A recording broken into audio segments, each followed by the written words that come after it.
this is video number 2 with C. Ayushi Garg, and in this video, we are going to share a lot of experiences. We are going to discuss a lot of questions which were asked by C. Ayushi Garg in the interview session. So hope this interview is going to be very useful for you all. So Ayushi, welcome to the channel once again. Hi Ravindra, thank you. So let's coming to interviews in Big Four. So Yeah. either you go for an interview while you are in articleship, or you go for an interview for getting a job, right? So based on my experience, what I feel is getting an articleship in Big Four is harder than getting a job. Oh. Because articleship, see, the number of people who are clearing CA intermediate exams is higher than those who are clearing CA final examination. That's the first thing. Secondly, the students, while they are going for a job, they have many options. They can join companies, industries, firms, like the competition scatters. So this is what makes getting an articleship harder. Because even I remember on the second day of joining PwC, we were told by HR that for our particular batch, out of 1500 applications, 90 of us were chosen. Like 90 out of 1500. You can, so I think that this is much more harder than clearing CIPCC. If you take the percentage. Undoubtedly, Big Fours, they have best crowd of CA students. Yeah. In terms of their personality, in terms of their exposure, level of confidence. And there were so many All India rankers in our batch. So it was a great exposure. It was a great experience. Learning, my learning curve was very steep at that time. And those 3 years were full of learning and challenges at the same time.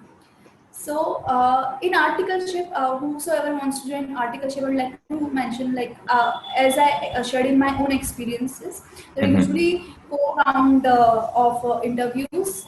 They check your aptitude, HR round, technical skills, and then partner round. Okay. So yeah, in job they have 2 to 3 rounds. So the most common questions they ask in interview is like, tell me something about you.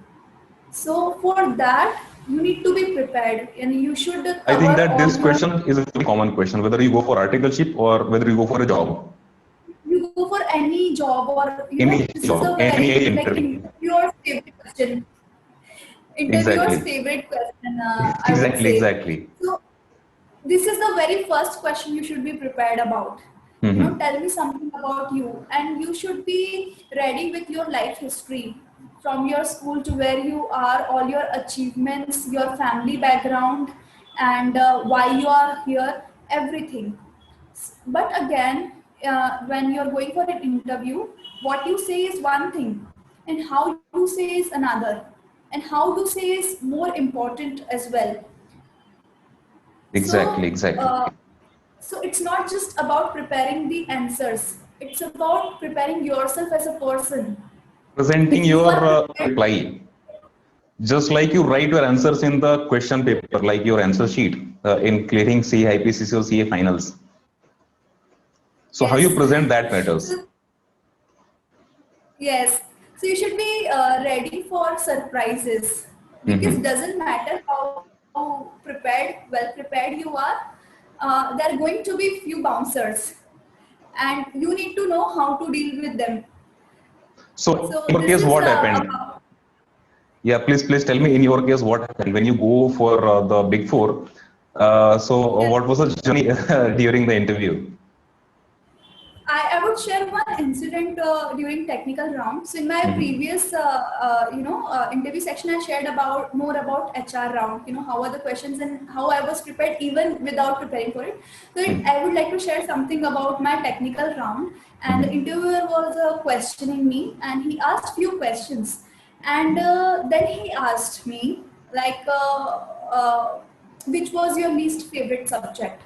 So I said taxation. I didn't like taxation during IPCC, and as you can see from my mark sheet, I scored the lowest marks in taxation. And then he asked me, what did what didn't you like in taxation? So I said, yeah, there were many things which I didn't study because I didn't like, and salary head was one of them. I didn't study it, Okay. and I was expecting, since I'm answering honestly, he won't ask me questions out of it. And the next question he asked me was from salary head itself, and Oh. I was like, and I was like, I told you I haven't studied. I don't know a thing about it, and I was very surprised. That was the most unexpected question out of all the 4 rounds. I wasn't prepared about it at all. So you told So that you didn't read salary and he asked questions he from answered salary. questions from that. Okay. So I don't know what he wanted to confirm, that if I have actually not read it, or if, up to what extent I have read it. So maybe he got a signal that I am very honest. So Yeah, I think that there can be something like they'll check your honesty and as well they can check your confidence level. Because if you don't know anything, well, definitely any person will get so much hesitations in that and he won't be able to reply. So I think that he yes, might be checking your confidence. yes. And I would say that I was not beating about the bush like this or that. I Hmm. just told him frankly, see, I told you I haven't read it, and I don't know think about it. I won't be able to answer. And then Okay. he moved to some more questions in direct texts, and I just managed to answer very few of them. Okay. Actually, he Yeah, was trying to make you hopeless and you become hopeless and you just quit from here. He was trying to make you so much worried in that. yeah, maybe he was checking my level of confidence under those situations, like how comfortable I am or how uncomfortable I get. So, but I was very calm because I can't do anything about the things I don't know. I can only tell you what I know, and it's up to you to decide if Exactly. I'm the appropriate person for this job. Also, I would like to share, this is where the problem comes. Like, you can get through the interview, Hmm. giving false hopes and expectations, but Hmm. at the end it backfires. When you are on the job, you face hell lot of challenges. Okay. So more than targeting and clearing interview of a particular firm or company, it's better to assess if you are ready for those challenges, if you are the right person for the job. So I would suggest to all the CA aspirants, or all the job seekers, that be honest. What you know is what you know, what you don't know is what you don't know, and Being it's honest, okay to yeah. accept it. Yeah, just be honest, don't fake Hmm. yourself, because you will be able to get through the interview somehow, but then Hmm. you won't be able to meet their expectations. Your challenges will increase to another level. You won't be able to handle that. Okay, okay. So that is the most important thing. Yeah, You told me that there were four rounds in Big Four, correct? yeah. And the first round was, which was the round? Aptitude. Aptitude test. Aptitude. So Yes. everybody need to go for aptitude, like which books you would refer for aptitude test, like which content they can refer for this. I think there were a few sections like communication, logical reasoning, mathematical reasoning, and but those were like to check your basic, intellectual level. Uh, it was Hmm. quite basic. There is no particular book which you can refer, but those were more of basic questions, like equations we learn in school, and that is they check the learning we have been through all these years.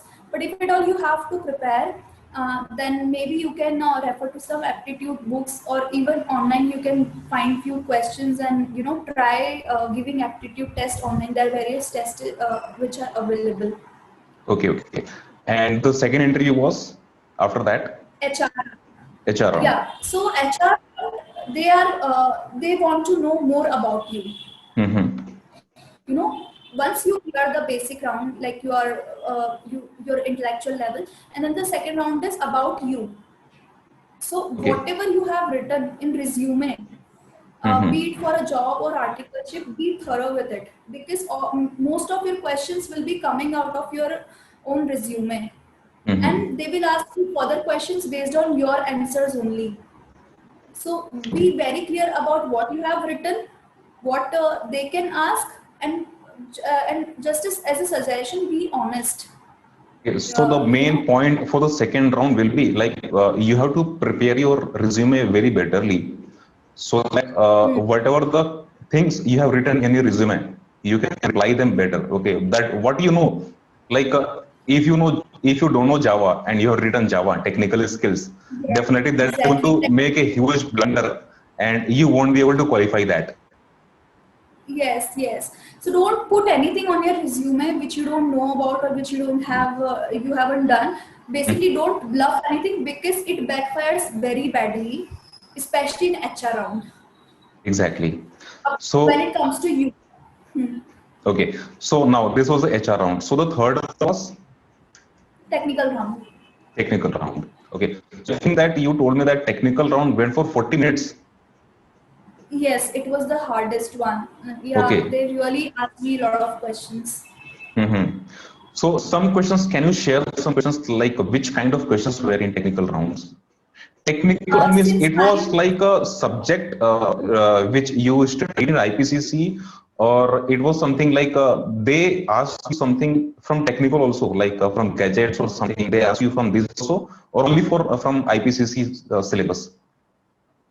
No, no, it was only from syllabus because Okay. even they understand that we are quite young students and we know only what we have read. So Mm-hmm. that way they did. My interviewer didn't bother me much, and he Mm-hmm. was asking questions from my syllabus only, my portion only. Like let's say he was asking me questions from accounting standards, standards on auditing. Any particular standards on auditing, like for how many years you should have written your audit work papers, who should have access to it, what you will do in this situation. And he was asking me questions from accounting standards, in this case what will be the treatment. So Okay. everything was coming out of syllabus only. If you have good understanding of what you have studied and what you have read, you will be able to answer it well. So I think that mugging up will not work for this technical round. Yes, yes. Okay. They So come like up with case studies also and ask, what will you do in this situation. So you need to have good understanding of what you have read. That's it. so like the most asked questions were from audit, taxation, accounts. Am I right? And company law, like Combined whatever as is well. applicable in audit. So Mm-hmm. you need to be caught up with accounting standards, standards on auditing, company law. So these were the main focus areas because everything applies to your auditing straightforward, and also other subjects more or less. But Okay. yeah, these three were key subjects. Great. So what is the last round? It was partners round. So, Okay. it's more like your introduction to the partner or, key people in the organization at the highest level. So they check your personality and confidence, like how appropriate you are if you have to represent their firm. So they check it with that point of view. Okay. So Most of the like cases. And also there are few partners, and also there are big fours. I've also heard some experiences from people saying that even partners drilled them technically. mhm. So Okay. there is no certain rule. It depends on the partner. It depends on firm. So, but yeah. Okay. So during your going into before, I would like to ask you one thing, that what is the most honest thing that you find that anybody can crack the interview of Big Four? Yeah, to crack interviews in Big Four, I think there's no certain formula. See, either you have really good academics, Mm-hmm. or you have really good personality, like really good in sports or national level champions, state level champion players, this and that. Or third case, you should be a good combination of both. So Okay. I fell into the category of good combination. My academics were decent, and also my extracurricular was good enough. So again, like if you don't have a good personality, if you can't speak English well, Mhm. it's not like you cannot get into Big Four. You can still make it if you have good academics. Like I had Okay. one friend from a very small town, and Mhm. she had really good academics. She had all India rank, and her Mhm. extracurricular or her communication were not that great, but still she could make it. And Okay. also we have people who just manage to clear groups, like getting 350 or 352 out of 700, but they have really good personality. They are a national level champion, state level champion, or the way they talk, it's really good. They're very confident. We had those kind of articles as well with us. And also there were like ideal combination, balanced people, like I was. So, but in general, I always advise people to work on both. See, if you are clearing CA examinations, that means academically you are good. If you are getting Yeah. all India ranks, you are excellent. So if you're academically good, then you should work on your presentation skills and your communication skills, because that is where most of the CA aspirants, that is what they lack in general, and that is what can make you stand out from the other person who has also cleared the examination. Yeah, they will make you stand in a different thing. Like in the crowd, you will be a different person. Yeah, you'll Uh, be standing out definitely. yeah, yeah. So exactly. So anything last you want to share with the viewers? Uh, I would just share like that, yeah, they must have Big Four experience. For all the chartered accountants, I shared with most of the chartered accountants, like all the CA aspirants I get in touch with. Why? Mhm. Because in CA we take coaching classes. There is no college or there is no particular place. So what we like is good personality. And if you have worked in Big Four for like let's say couple of years now, you get polished, and which helps you in long run in your career. You learn how to present yourself. You become more confident, and Mhm. having a good brand name on your resume will always be added to your advantage. You will always have an edge over others, be it your personality, be it your exposure. And once you have that brand value, that brand name along with you, so it gives you confidence, and it makes your journey, I won't say easier, but yeah, better. You should have that experience in your life. Exactly. So thank you so much, Ayushi, for sharing so much of experiences during this Big Four journey.